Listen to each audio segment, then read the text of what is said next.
तो यहाँ स्पेन में 20 और 22 मई भी गुजर गई है और मई का अभी एंड चल रहा है। तो क्या 2 साल वाला कानून पास हो गया है या फिर सानू 3 साल वाले कानून के नाल ही गुजारा करना होएगा। तो जनाब बहुत ही ज्यादा कंफ्यूजन लोगों में फैल गया है, क्योंकि लोग वीडियोस भी अलग अलग बनाते हैं और अपनी रिसर्च भी नहीं करते। कुछ लोगों को तो अराइगो के नाम भी नहीं आते, पता नहीं क्या है।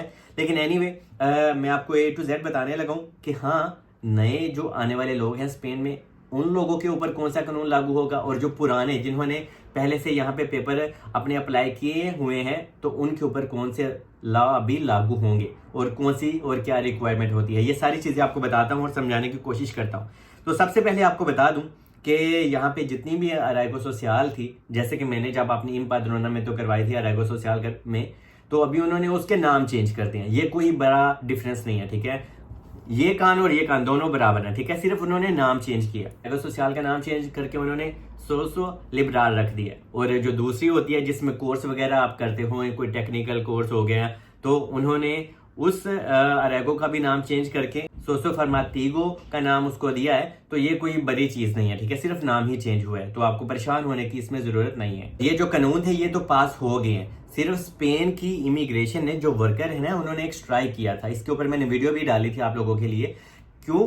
क्योंकि उन्होंने कहा था ठीक है, आपने 2 साल वाला कानून अगर लेके आना है तो हम लोगों को वर्कर भी तो दो जो इमिग्रेशन का, ये डॉक्यूमेंटेशन का काम संभालें, ताकि लोग तो ऐसे बहुत ज्यादा हो जाएंगे। यहाँ पे 4 से 5 लाख बंदा है स्पेन में जो इलीगल अभी घूम रहा है, मतलब कि जो अपने पेपर्स का इंतजार कर रहे हैं। कोई नॉर्मल बात नहीं है। 4-5 लाख बंदा एक बहुत बड़ी अमाउंट है मेरे दोस्त, एक बहुत बड़ी तादाद होती है।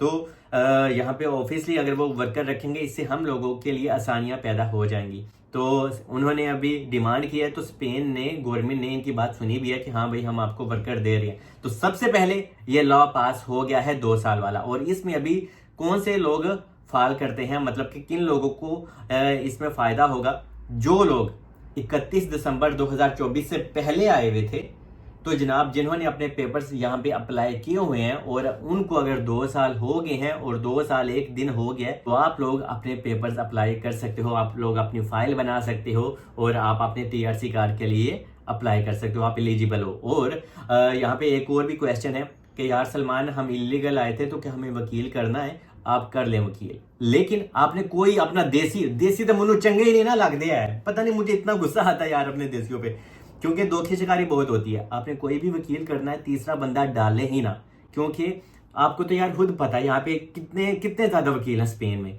आपको बार्सिलोना में मिल जाते हैं, आपको मैद्रिद में मिल जाते हैं, वलेंसिया में बहुत ज्यादा वकील हैं। तो आप जब तीसरा बंदा हायर करते हो ना, वो भी बंदा अंदर 200-300 यूरो अपना अलग से रखता है। तो क्यों देना है यार 200-300? एक तो हम यहाँ पे इलीगल काम करते हैं, ठीक है, मतलब कि हमें काम की परमिशन नहीं होती, तो हमें बहुत मुश्किल से पैसे जमा करने होते हैं। तो वही 200-300 यार आप अपने उस वकील को दो, तो आप डायरेक्ट हो जाओ, ठीक है। आप कोई भी वकील करो, और वकील वही लोग यहाँ पे करते हैं जिनके डॉक्यूमेंट्स में कोई मसला हो, जो इलीगल आए हों, या किसी का किसी और कंट्री में कोई क्राइम या कोई फिंगरप्रिंट्स हो, तो फिर आपको वकील कर लेना चाहिए, ठीक है। इसमें कोई बड़ी बात नहीं है, लेकिन तीसरा बंदा हायर नहीं करना, डायरेक्ट हो जाओ, डायरेक्ट।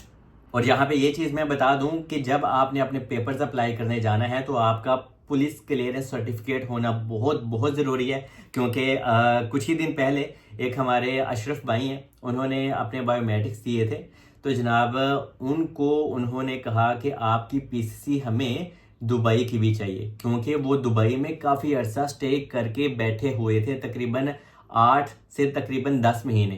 तो उनके टाइम तो उनका कंप्लीट हो गया, लेकिन इन्होंने 3 साल वाला ही कानून लागू इनके ऊपर हुआ था, क्योंकि ये लॉ तो अभी अभी पास हुए हैं। तो जनाब अच्छी चीज़ ये है कि आपको मैं बता रहा हूँ, और ये ताज़ा न्यूज़ आपको दे रहा हूँ कि जब वो गए थे तो उन्होंने कहा कि आप अपनी दुबई की भी PCC लेके आए, क्योंकि उनके पासपोर्ट के ऊपर स्टैंपें लगी हुई थी दुबई की। अभी उनको वो फालता आया हुआ है, तो वो क्लियर करेंगे तो उनको उनका TRC कार्ड मिल जाएगा। उन्होंने अपनी पाकिस्तान की तो दी ही है, लेकिन दुबई की भी उन्होंने अप्लाई की भी है। हो सकता है एक आध हफ्ते में आ जाए, तो वो सबमिट कर देंगे और फिर उनका TRC कार्ड उनको मिल जाएगा। तो ये चीज़ का आपने ख्याल रखना है कि अगर आप किसी और कंट्री में आजकल रहते हैं, तो वो मांग सकते हैं आपसे कि हाँ भाई हमें इस कंट्री की भी PCC चाहिए, लेकिन बहुत ज्यादा लोगों से वो नहीं भी मांगते। ये आपकी लक पे भी डिपेंड करता है, आपने करना क्या है। चाहे आप किसी और कंट्री में आए हुए थे और आपने वहां पे स्टे काफी ज्यादा किया है, मिसाल के तौर पे समझ लिया आपने जर्मनी में स्टे कर लिया, आपने कतर में स्टे कर लिया, तो आप वहां की भी PCC बनवा लो। अगर वो मांगे ना जब आप आपने बायोमेट्रिक्स देने जाओगे तो आपने खुद से नहीं देनी, ये आपने होशियार अपने आप को नहीं बनाना, हाँ भाई ये ले पीसीसी, जब उन्होंने मांगी नहीं है तो क्यों देनी है, अगर वो मांगे तो आप उनको दे दो, हाँ भाई एलो मैं तुम्हारे मत्थे मार देती है। यहाँ पे एक चीज मैं आपको बता दूं, अगर आपने स्पेन में असाइलम करना है तो मैं आपको हाईली रेकमेंड करता हूँ कि वो ना करें।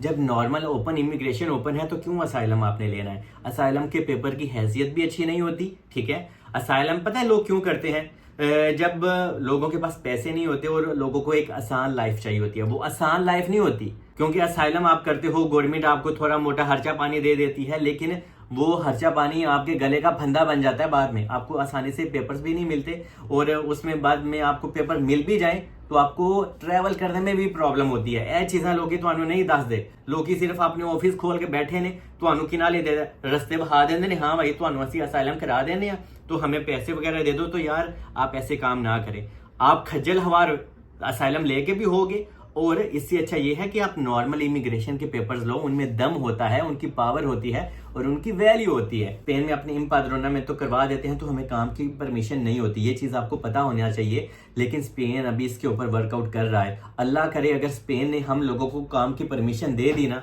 तो ये सबसे बड़ी अपडेट होगी, सबसे बड़ी खुशखबरी होगी, क्योंकि यहाँ पे हम लोगों को कॉन्ट्रैक्ट वरना बाय करना होता है। और कॉन्ट्रैक्ट भी आपको बता दूं कि अभी इन्होंने जो चेंजिंग की है, तो अगर आपके पास पार्ट टाइम कॉन्ट्रैक्ट भी है तो भी आप अपने पेपर अप्लाई कर पाएंगे। पहले क्या होता था, आपको पूरा फुल टाइम कॉन्ट्रैक्ट लेना होता था, और फुल टाइम कॉन्ट्रैक्ट की जो फीस होती है, फीस तो नहीं होती, पर जहां से लोग कॉन्ट्रैक्ट लेते हैं अपने देशियों से, कोई 8,000 यूरो लेता है, कोई 10,000 यूरो लेता है, जहां पे लगे वहां पे वो टोका शोका फेर देते हैं आप लोगों को। तो अभी क्या है कि पार्ट टाइम में फिर अमाउंट थोड़ी सी कम हो जाएगी, और अगर स्पेन ने हम लोगों को इजाजत दे दी ना काम की, तो हमें कॉन्ट्रैक्ट बाय करने की जरूरत ही नहीं होगी। और स्पेन इसके ऊपर वर्कआउट कर रहा है, क्योंकि स्पेन को बखूबी पता है कि लोग जब कॉन्ट्रैक्ट लेने देने की बारी आती है तो बहुत ज्यादा लोग परेशान होते हैं, और हैवी अमाउंट हम लोगों को पे करना होती है कॉन्ट्रैक्ट लेने के लिए। अगर आपने स्पेन में आने का प्रोग्राम बनाया है, सबसे पहले आपको बता दूं, यहाँ पे लोग ऐसे भी हैं कि आपको कह देते हैं कि हाँ भाई आपका पासपोर्ट नहीं भी है तो भी हम आपकी इम्पाद्रोना में तो करवा देंगे। तो ऐसा नहीं होता, आपने ऐसा काम नहीं करना, आप फंस गए, आपके पैसे भी ज़ाया हो जाएंगे, वो आपको डुप्लीकेट पेपर दे देंगे, फिर तुम अपना सिर फरोगे। तो ये चीज़ आपने नहीं करनी। स्पेन में अगर आपने अपने पेपर जमा करानी है, आपका खुद जाना वहाँ पे ज़रूरी है पासपोर्ट लेके। और अगर बहुत ज़्यादा इंडियन पाकिस्तानी मुझे मैसेज करते हैं कि हमारे पास पासपोर्ट नहीं है, हमारा पासपोर्ट एक्सपायर है, तो क्या आपकी इम्पाद्रोना में तो हो जाएगी, क्योंकि हमें किसी बंदे ने कहा है कि हाँ भाई मैं करवा सकता हूँ, तो जनाब वो सिर्फ तो धोखा दे सकता है, आपकी इम्पाद्रोना में तो नहीं हो सकती। तो आपका पासपोर्ट भी वैलिड होना ज़रूरी है, और चाहे वीज़ा हो या ना हो ये चीज़ नहीं ज़रूरी, ठीक है। ये भी लोगों का क्वेश्चन है कि स्पेन में अगर हमने इम्पाद्रोना में तो करवानी है, वीज़ा होना ज़रूरी है, तो नहीं, स्पेन में बस आपका होना ज़रूरी है, ठीक है। और बाद में आपका यहाँ पे रहना ज़रूरी है, और आपको यहाँ पे अपने लिए प्रूफ इकट्ठे करने होते हैं, जैसे कि मेडिकल कार्ड आपने अपना बनवाना है, आपने अपना लाइब्रेरी कार्ड बनवाना है, आपने अपना बैंक कार्ड बनवाने की कोशिश करनी है। तो ये छोटे छोटे प्रूफ होते हैं जो आपके काम आते हैं। ये आने वाले लोग हैं यहाँ पे आके अपनी इम्पाद्रोना में तो करवाते हैं, तो जनाब आपको भी 2 साल बाद अपने पेपर अप्लाई करने का मौका मिलेगा, और इन 2 सालों में आपने यहीं पे स्पेन में हज्जल हवार होना है, ठीक है। लेकिन स्पेन से एग्जिट नहीं करना, मैं बार बार कह रहा हूँ, स्पेन की लाइफ बिल्कुल आसान नहीं है। लोग आपको कह तो रहे हैं हाँ भाई ऐसे आ जाओ, हम आपकी पाद्रोना में तो करवा देंगे, क्योंकि जनाब आप लोग यहाँ पे आएंगे नहीं तो यहाँ पे एजेंट लोग कैसे काम करेंगे, उनकी तो दुकानें नहीं चलनी। क्योंकि अगर आपने आजकल अपनी इम्पाद्रोना में तो भी करवानी है ना, तो आजकल 500 से 1,000 यूरो वो आपसे लेते हैं। तो ये चीज़ भी आपके माइंड में होनी चाहिए कि आपके पास खर्चा ठीक ठाक होना चाहिए अगर आपने स्पेन में आने का प्लान बनाया। स्पेन की लाइफ कोई आसान नहीं है, और उसके बाद अकोमोडेशन भी आपको आसानी से नहीं मिलती। बाद चो तुसी इत्थे आ जाते हो, बाद चो तुसी कहते हो ओए होए सानू तो यार पूरी इन्फॉर्मेशन लेके आनी चाहिए थी स्पेन। तो यार देखें, मैं आपको A to Z गाइड करता हूँ, आपको पेपर तो स्पेन देगा, लेकिन यहाँ की लाइफ बिल्कुल भी आसान नहीं है। और जो लोग स्टडी बेस के ऊपर स्पेन में अपना TRC कार्ड लेना चाहते हैं, तो मैं उनको ये रेकमेंड करूंगा कि आप जो नॉर्मल अराइगो सोशल वाले होते हैं वही पेपर लें, जैसे कि सोशो लिबरल। तो आप इसी में अपने पेपर अप्लाई करें तो इसका फ़ायदा भी ज़्यादा होता है, और इसमें आपको जनाब बाद में काफ़ी बेनिफिट्स भी मिलते हैं। क्योंकि स्टडी प्रोग्राम में हमें पेपर तो मिल जाते हैं आसानी से, लेकिन ये है कि उसको बाद में रिन्यू करवाना, और बाद में पार्ट टाइम ही आपको थोड़े थोड़े घंटे आपको काम की परमिशन होती है। तो ये चीज़ें भी आपको ख्याल रखनी है। इसलिए मैं चाहता हूँ और मैं आपको यही रेकमेंड करूँगा कि जो नॉर्मल इमिग्रेशन वाले पेपर्स होते हैं आप वही अप्लाई करें, उससे आपको बहुत फ़ायदा होता है। और एक फैमिली है बार्सिलोना में, तो उन्होंने मुझसे कहा कि सलमान हम यहाँ पे एज अ फैमिली रहते हैं और अगर किसी इंसान को रेड क्रॉस में एम्पाद्रोनमेंट तो करवानी हुई तो वो हमारा घर का एड्रेस यूज़ कर सकते हैं। तो मैंने उनसे चार्जेस पूछे कि कितने हैं, उन्होंने मुझे चार्जेस जो बताए थे इतने ज़्यादा भी नहीं थे, लेकिन फिर भी मैंने उनको कहा कि नहीं सर मैं ये काम ही नहीं करूँगा, ठीक है, क्योंकि ये लोग मुझे प्यार देते हैं और मैं अपने आप को इस कामों से, ऐसे कामों से थोड़ा दूर ही रखता हूँ। अगर मैं भी इस तरह के काम करने लग पिया ना तो ਤੁਹਾਨੂੰ जेन्युइन इन्फॉर्मेशन किन्ने देनी है। तो इस वजह से आप लोग मुझे प्यार देते हो, सराहते हो, और इसलिए मुझे अच्छा लगता है कि हाँ भाई जो प्रॉपर और जेन्युइन इन्फॉर्मेशन है वही मैं आपको दूं, क्योंकि मेरा माशाल्लाह वैसे ही बहुत अच्छा है सारा सिस्टम, तो मैं क्यों यार ये जंटी वाले काम करूं, मुझे अच्छा ही नहीं लगता। और जब आपको स्पेन में TRC कार्ड मिल जाता है तो आप फ्रीली जनाब अपने होम कंट्री में इंडिया, पाकिस्तान, नेपाल, बांग्लादेश तो जा ही सकते हैं, और पूरे शेंजियन में, ठीक है, आपको बार बार वीज़ा लेने की ज़रूरत नहीं पड़ती। आपने सिर्फ अपनी टिकट बाई करनी है और आप फ्लाई करें, आप क्रोशिया जाएं, आप रोमानिया जाएं, आप जर्मनी, फ्रांस, डेनमार्क, आप हर कहीं पे जा सकते हैं। और एक अच्छी चीज़ भी आपको बता दूं कि यूके और ये यूरोपियन यूनियन फिर से एक होने जा रही है। बाकी स्पेन में ये नया लॉ पास हो चुका है, सब लोग 2 साल बाद अपने पेपर अप्लाई कर पाएंगे, लेकिन स्पेन की लाइफ आसान नहीं है।